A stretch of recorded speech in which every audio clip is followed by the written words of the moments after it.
우리가 살다 보면 만나서 후회되는 사람이 간혹 있죠.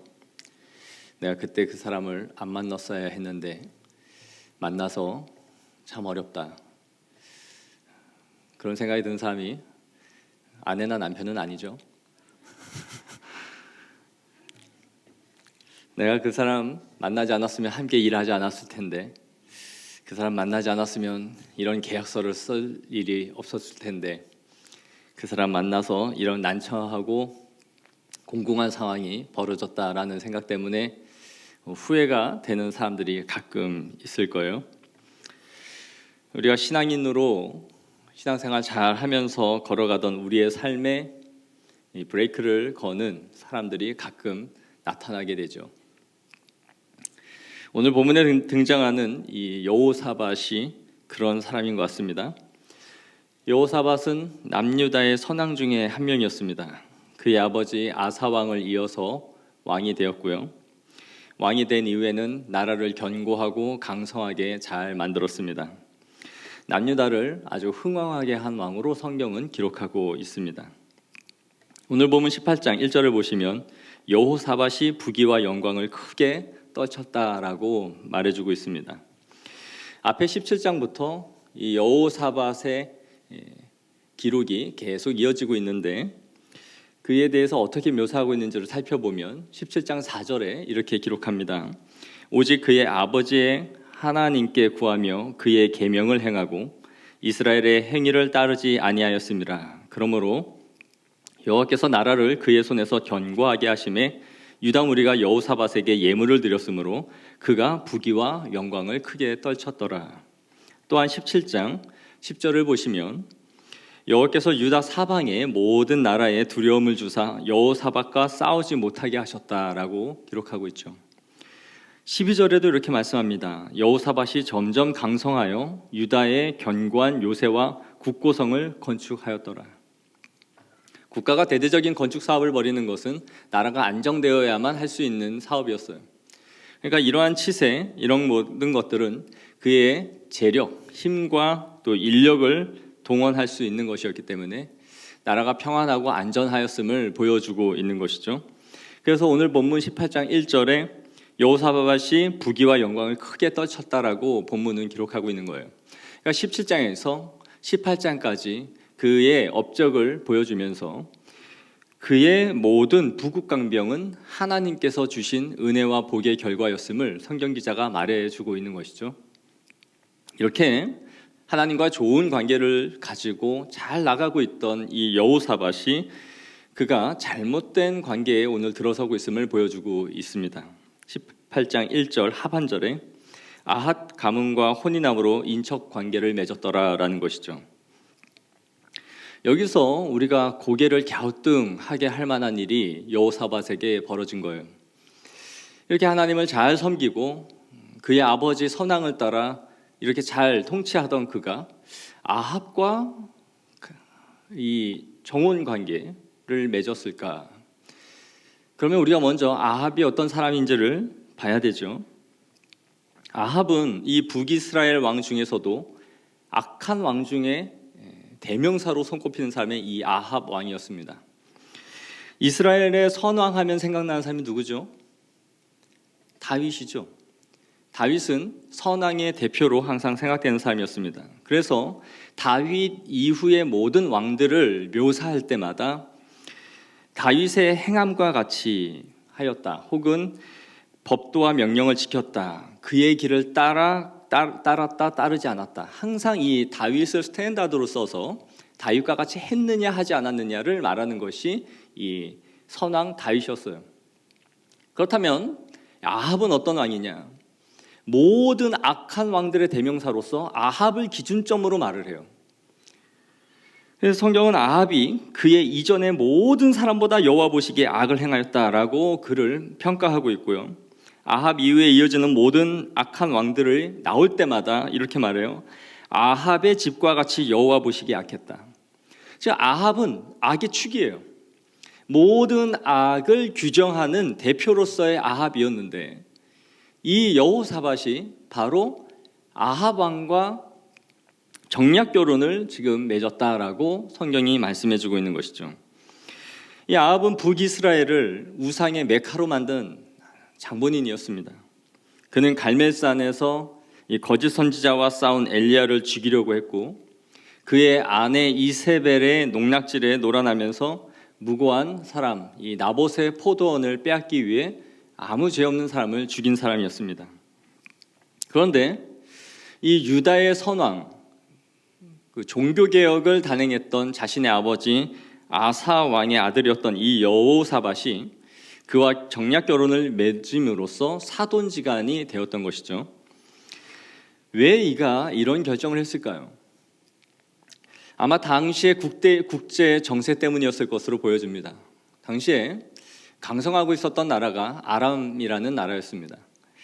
아람이 계속 위에서 세력을 확장해 가고 있었던 거예요. 당시 아람이 이렇게 크게 확장해 가고 있으니까 그 힘을 바탕으로 북이스라엘을 칠 수 있을 것이다 라는 우려가 있었을 것이고, 북이스라엘의 공격을 당하면 그 다음은 남유다가 차례가 될 것이다 라는 것이 서로 이해관계가 맞아 떨어졌던 것이죠. 북이스라엘과 남유다는 이렇게 서로 정치적인 이해관계에 따라 동맹관계를 맺음으로써 강성해가는 이 아람을 견제해야겠다라는 필요가 있었던 것이죠.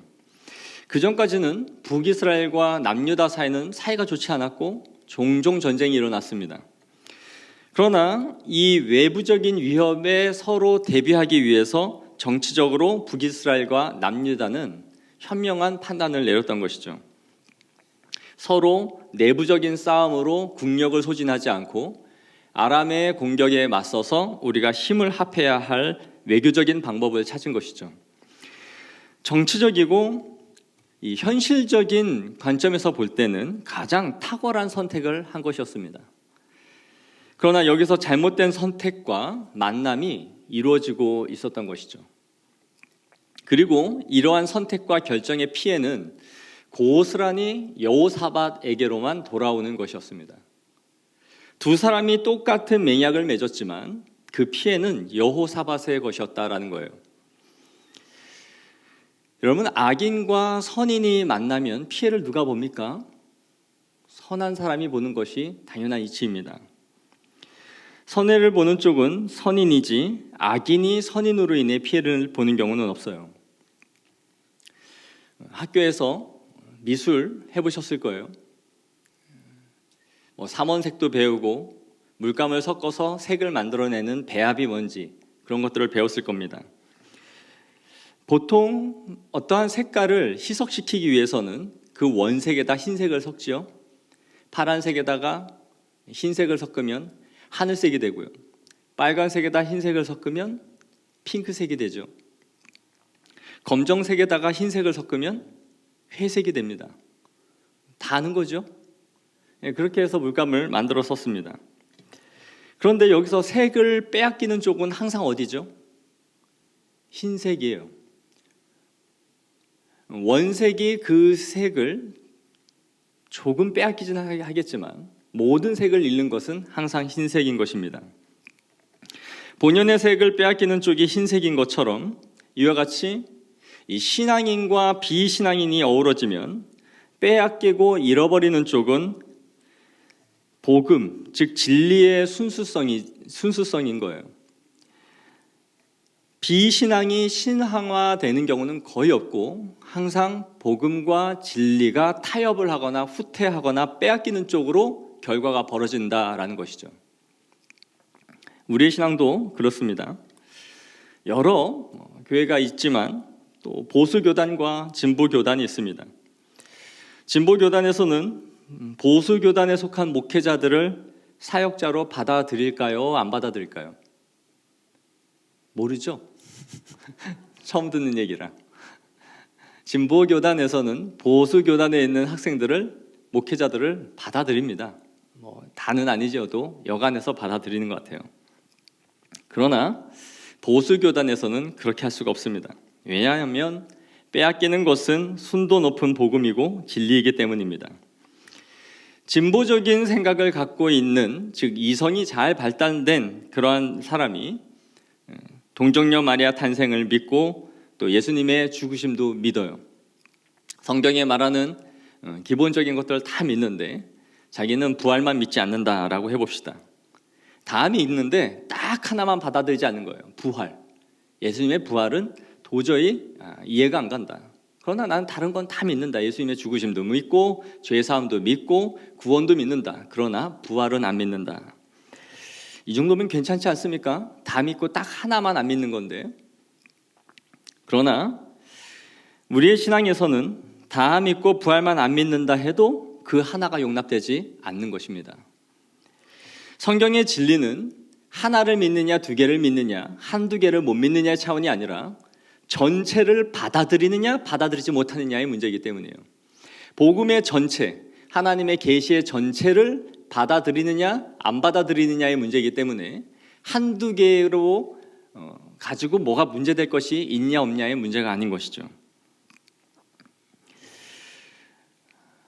함께 청년부 신앙생활 하던 누나가 사모가 돼서 진보주의 교회 목사와 결혼을 했어요. 얼마 전에 청빙을 받아갔습니다. 당연히 진보주의 교회로 갔겠죠. 저한테 성령아 너가 같이 와서 사역을 좀 하면 좋겠대요. 너가 같이 와서 우리 남편이랑 같이 사역하면 좋겠대요. 당연히 못 간다 그랬습니다. 못 간 거는 뭐 멀어서도 아니고 물론 우리 교회가 좋아서 안 갔지만 잘라 말했어요. 누나가 가진 신앙과 내가 가진 신앙이 다르다. 나는 내가 믿는 신앙 고백을 하고 있고 동성애도 반대한다. 그런 걸 다 포용하고 받아들이는 입장에서 제가 무슨 설교를 할 수 있겠어요?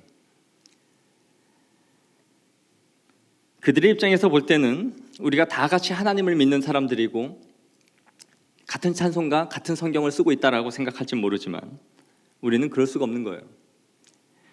왜냐하면 진리를 하나라도 빼앗기고 잃어버리는 쪽은 경건한 성도들이기 때문인 것이죠. 그들의 입장에서는 우리를 데려다가 쓰지 않을 이유가 없어요. 자신들이 믿음이 없어서 받아들이지 못하는 것을 우리가 믿는다 하여 그것이 문제가 되지 않습니다. 그러나 우리가 믿고 고백하는 그 신앙을 하나라도 버리는 것은 우리에게는 전부를 빼앗기는 것과 같은 것이기 때문인 것이죠. 그래서 고린도후서 6장 15절에 말씀하는 것처럼 그리스도와 벨리알이 어찌 조화되며 믿는 자와 믿지 않는 자가 어찌 상관하겠냐. 같이 걸어갈 수 없다라는 것을 분명히 말씀해주고 있는 것이죠. 또 다른 예를 들어볼까요? 믿는 사람과 믿지 않는 사람이 결혼을 했습니다. 누가 손해를 볼까요? 그 사람이 갖고 있는 능력, 재력 다 빼고 오직 신앙의 관점에서만 그 사람을 본다면 누가 손해를 봅니까? 신앙을 가진 사람이 항상 손해를 봅니다. 믿지 않는 자와 믿는 자가 결혼을 해서 그 믿지 않던 사람을 전도하여 교회를 데려오고 같이 신앙생활을 열심으로 잘하는 걸 보았습니까? 아니면 대부분 잘 믿던 사람도 함께 주저앉는 것을 많이 보았습니까? 대부분 후자일 것입니다. 잘 믿고 있던 사람도 믿지 않던 사람과 살다 보면 그 관계에 의해서 상대의 눈치를 보고 가정의 평화를 생각하고 하면서 함께 무너지지, 그거를 불굴의 의지를 가지고 싸워 이긴 사람들 사실은 많지 않은 것이죠. 결혼하기 전에 혼자 열심히 신앙생활 하던 사람도 결혼한 사람과 부부관계로 매이게 되면 신앙을 잃어버리거나 퇴색되는 경우가 너무 많은 것입니다. 즉 신앙인과 비신앙인이 만나면 신앙의 순도와 열정을 잃는 쪽은 항상 신앙에 있음을 보여주는 것이죠. 여호사밧의 이러한 선택과 결정이 이후에 어떻게 되는지를 성경은 너무 잘 보여주고 있어요. 그의 아들 여호람은 나중에 아합의 사위가 되었고 아합의 딸 아달랴 사이에서 아하시야라는 아들이 나오게 됩니다. 즉 아합 왕과 여호사밧이 사돈관계가 되었으니 그의 자녀들이 그의 사위가 되고 며느리가 된 것이죠. 그리고 그 둘 사이에서 아하시야라는 왕이 나온 거예요. 아하시야는 외가의 북이스라엘이 자신의 외가가 된 거죠. 그러면서 북이스라엘과 남유다가 정치적으로는 아주 우호적인 관계가 그때부터 이어져요. 내 외가, 내 친가가 다 이 정략 결혼으로 왕가가 서로 만났으니 더 이상 전쟁할 필요가 없는 그런 상태가 된 것이죠. 그런데 이후에 북이스라엘의 예후라는 사람이 일어나서 혁명을 일으킵니다. 그리고 그 혁명에 의해서 아시야가 죽임을 당해요. 북이스라엘에서 일어난 혁명이었지만 예후가 남유다 왕까지 같이 죽입니다. 결국은 남유다의 왕도 잃어버린 것이죠. 그때부터 아합의 딸이었던 아달랴가 섭정을 하기 시작해요. 아들이 이제 죽었으니까 자기가 섭정을 시작한 것이죠. 그런데 이때 아달랴가 한 정책, 그가 한 것이 무엇이었느냐면 유다 지파의 가문의 자녀들, 그의 후손들을 대대적으로 숙청해 가기 시작합니다. 즉 다윗의 후손들의 씨를 말렸던 거예요. 그래서 아들들은 다 죽입니다. 단 한 명의 자녀만 안고 도망가서 피신을 시켜서 살려서 왕위가 이어지는 거예요. 결국 하나님의 언약의 계보인 다윗의 후손이 이 끊어질 법한 위기가 찾아오게 되는데 그것이 바로 아합의 딸 아달랴에 의해서 벌어진 거예요. 우리가 여기서 알아야 될 정말 중요한 것 하나가 우리가 결정한 이 잘못된 선택과 결정의 여파가 어디까지 오는가 하는 것입니다. 성경에 보면 아버지의 죄악이 그의 자식에게 3, 4대까지 이르게 한다라는 말씀이 있죠. 우리가 이 의미를 잘 생각해 봐야 합니다. 잘못도 안 한 자녀가 아버지의 죄 때문에 3, 4대까지 징계를 받고 심판을 받아야 되는가 하는 생각을 하겠지만 그런 의미가 아니에요. 바로 그 부모의 잘못된 선택과 결정에 의해서 그 여파가 그 가문 전체에 미치게 되는 해악성을 말해주고 있는 것입니다. 제가 아는 청년 몇 명은 아버지가 주식으로 재산을 완전히 다 말아 드셨습니다. 본인의 퇴직금까지 끌어다가 그것으로 다 주식을 하여 집 전체 가업이 기울었어요. 차업까지 가기 직전인 것이죠.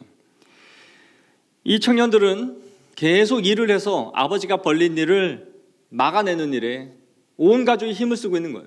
결혼 정년기가 되어서 자신의 미래를 준비해야 할 이 자녀들이 아버지가 벌린 일을 수습하는데 모든 돈을 다 꼬라박으면서 그렇게 청년기를 보내고 있는 이 안타까운 상황을 봐야 되는 것이죠. 아버지가 벌인 잘못과 그의 죄가 이런 식으로 자녀들에게까지 이어져서 3, 4대에까지 이르게 된다면 그 가문이 무너질 수밖에 없죠. 일어설 수가 없는 것입니다.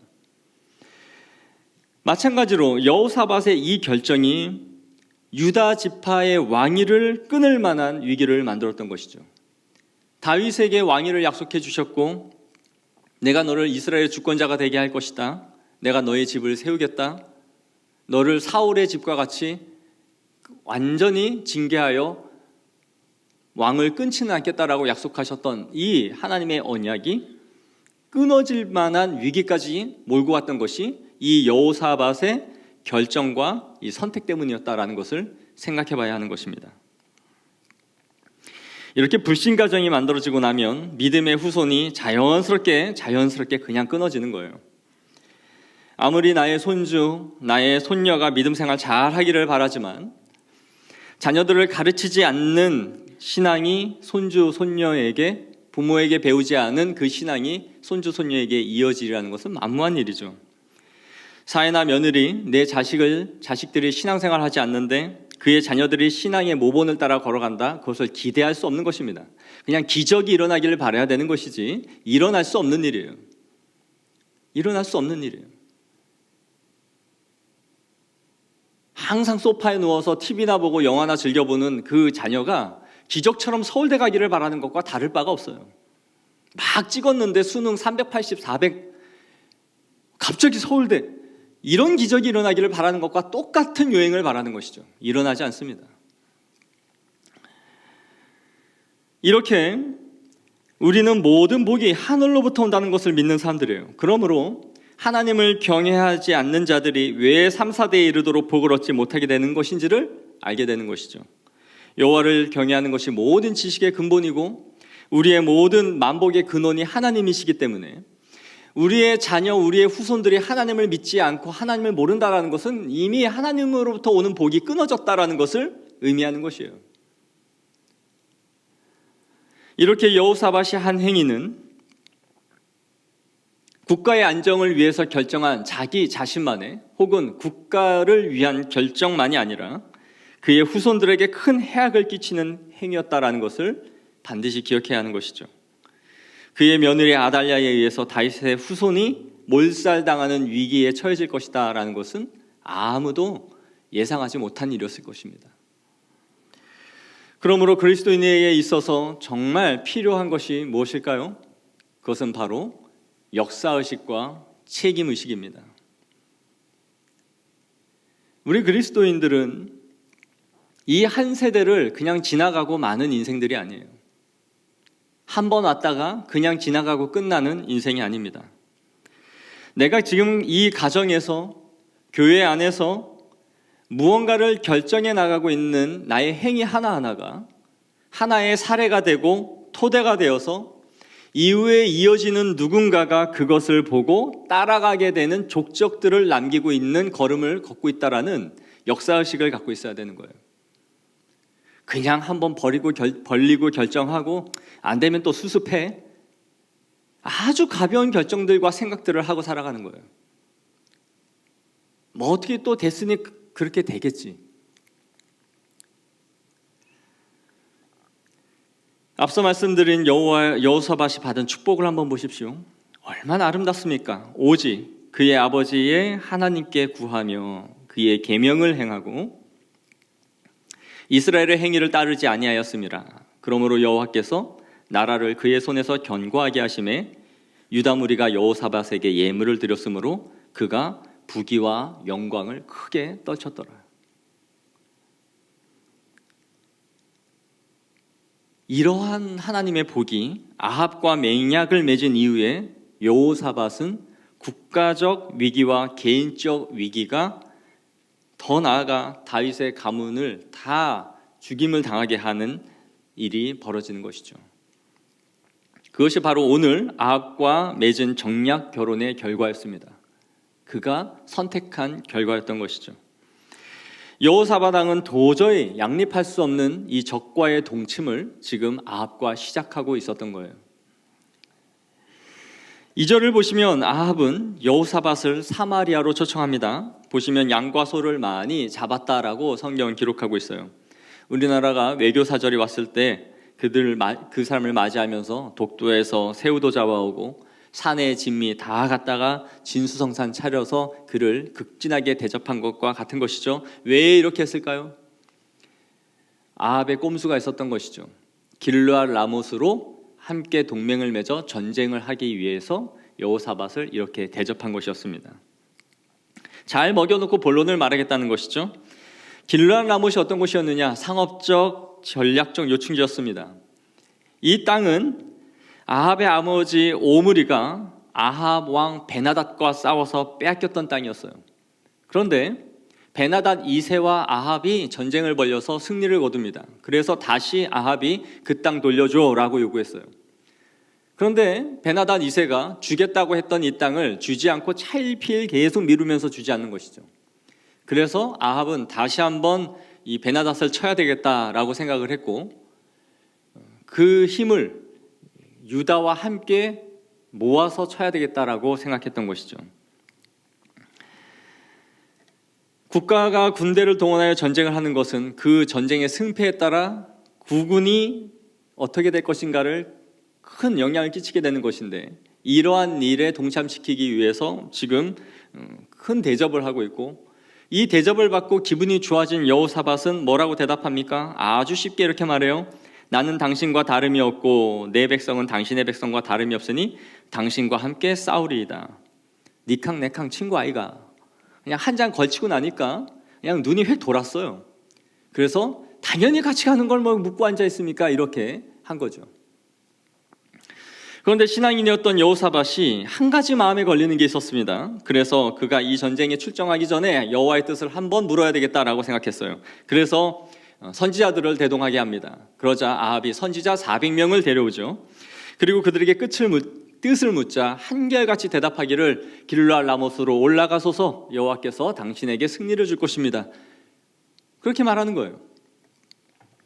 그랬더니 이 여호사밧이 이 외에 우리가 물을 만한 다른 여호와의 사자가 없습니까? 선지자가 없는지를 묻습니다. 그랬더니 400명의 선지자들이 이렇게 한결같이 계속 말하지만 여호사밧은 그럼에도 뭔가 찜찜했던 거예요. 아무리 그래도 그렇지 어떻게 400명의 선지자가 한 목소리로 이 전쟁을 승리할 수 있다라고 호언장담할 수 있는가? 그래서 다른 사람이 없는지를 물었던 것이죠. 저는 이 부분을 보면서 여호사밧이 신앙인으로서 감각은 살아있구나라는 것을 보게 돼요. 신앙인으로서 감각은 있구나.